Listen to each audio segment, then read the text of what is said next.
System के अंदर रहकर बेबस और लाचार होते हुए भी अपनी ड्यूटी को कैसे निभाया जाता है, बस यही सीरीज की जान है। एपिसोड 1 के स्टार्टिंग में ही एक छोटा सा फ्लैशबैक दिखाया जाता है। फ्लैशबैक देख के मजा आ गया।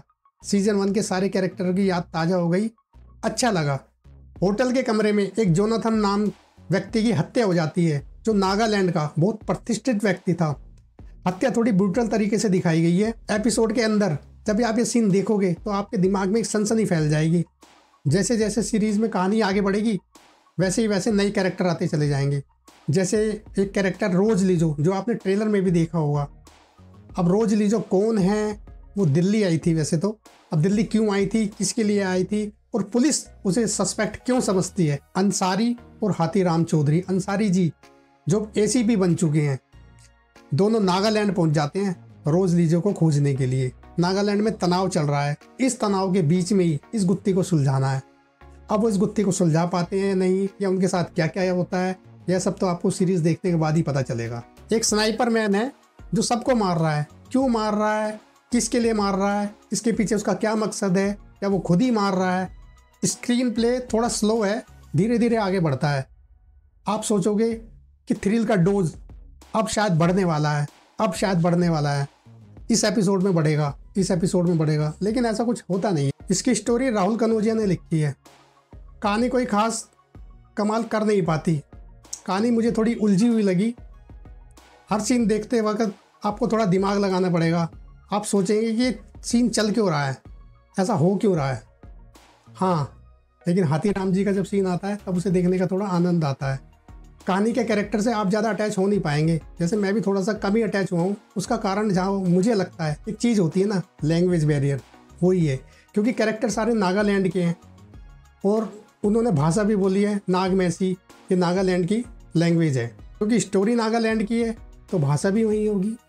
इसी वजह से बस कनेक्शन में थोड़ी सी दिक्कत हुई है। इसे देखते वक्त मुझे एक देवानंद जी की फिल्म की याद आ गई, ज्वेल थी। वो भी इसी टाइप की फिल्म थी, क्योंकि उसकी भी मणिपुर में शूटिंग हुई थी, लेकिन वो 3 घंटे की फिल्म थी तो इसलिए चल गई। ये सीरीज़ थोड़ी लंबी है, 7-8 घंटे की है, और इसमें ज़्यादातर नागालैंड की लैंग्वेज का भी यूज़ किया गया है, तो इसलिए थोड़ी कनेक्शन में थोड़ी सी दिक्कत हुई। वैसे तो कोई प्रॉब्लम नहीं है, बस यही थोड़ी सी मुझे प्रॉब्लम लगी लैंग्वेज बैरियर की। सब एक्टर ने बहुत बेहतरीन परफॉर्मेंस दी है। हमारे हाथीराम चौधरी हैं, उनकी तो खैर एक्टिंग पे सवाल ही नहीं किया जा सकता, उन्होंने तो बहुत लाजवाब एक्टिंग की है। अंसारी जी हैं, उनका भी बहुत बेहतरीन रोल है। हालांकि उनका रोल सिर्फ 3-4 एपिसोड तक ही है। अब क्यों है या उनके साथ क्या हुआ वो तो आपको सीरीज़ देखने के बाद पता चल ही जाएगा। गुलपनांग है जो रेनू जी का रोल प्ले कर रही है, हाथीराम चौधरी की वाइफ का, उनका भी बढ़िया रोल है। एक कहानी के अंदर वैसे इमोशनल अटैचमेंट भी दिया गया है, वो भी अच्छा लगा। सीरीज़ में ऐसा कोई सीन नहीं है कि आप अपनी फैमिली के साथ नहीं देख सकते। हाँ, कहीं कहीं पर गाली ज़रूर है। जमुना पार के थानेदार हों, हमारे हाथीराम चौधरी हो और गाली ना हो तो ये तो पॉसिबल है ही नहीं। वो तो उनके स्वभाव में छिपा ही हुआ है। यदि आप हाथीराम चौधरी, जयदीप अहलावत के फैन हैं तो आप ये सीरीज़ देखेंगे ही, और यदि नहीं है तो ये सीरीज़ देख लीजिए, आप हो जाएंगे।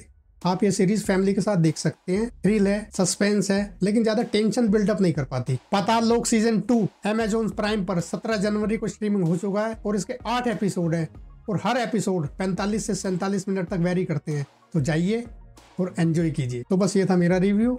आपको वीडियो कैसी लगी मुझे कमेंट करके ज़रूर बताना, और यदि आपने ये सीरीज़ देख ली है तो भी मुझे कमेंट करके ज़रूर बताना कि आपको ये सीरीज़ कैसी लगी। मिलते हैं नेक्स्ट वीडियो में, तब तक के लिए टाटा, बाय बाय।